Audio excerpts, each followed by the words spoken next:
Christian, og jeg er 30 år gammel. Så har jeg muskelsvind, som blev diagnosticeret, da jeg var 4 år gammel. Jeg hedder Signe Duholm. Jeg har en hjerneskade, som påvirker mig rigtig meget i min dagligdag. Hovedpine, svimmelhed, balanceproblemer, falder rigtig mange gange, så min hukommelse er også blevet rigtig, rigtig dårlig. Jamen, jeg hedder Kenneth. Jeg er blind. Jeg har en øjensygdom, der hedder retinitis pigmentosa, som gradvist har taget mit syn. Altså, når man er ung, så vil man jo gerne selv kunne klare verden, men vi bliver tvunget til at bede om hjælp. Hvis man skal noget et offentligt sted som kørestolsbruger, så kan der indgå meget arbejde i det i forhold til andre.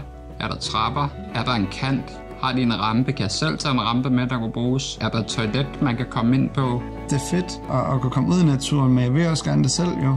Det giver bare livsglæde, synes jeg i hvert fald. Men det er bare svært, fordi det er så utilgængeligt. Det er jo ikke nødvendigvis lige det nemmeste for en blind at færdes i. En grøft, eller en sø, eller en skrænt, eller det kan være, der er et hegn, man stod i.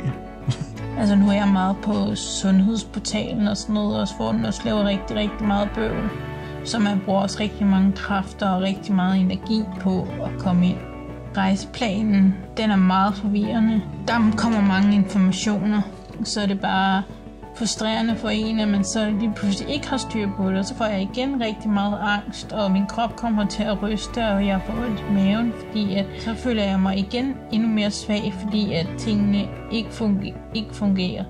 Ja, men jeg har lidt fundet mig en nyfunden interesse for at læse bøger. Så hver gang jeg gerne vil bladre, så skal jeg sige til min hjælper, kom lige over og bladre. Og det kan man godt blive lidt træt af. Nok også som hjælper, men også som den skal bede om det konstant. Der er noget som at have planter hjemme. Jeg savner lidt noget, der ligesom kunne fortælle mig, hvornår har den brug for vand, hvornår har den ikke brug for vand.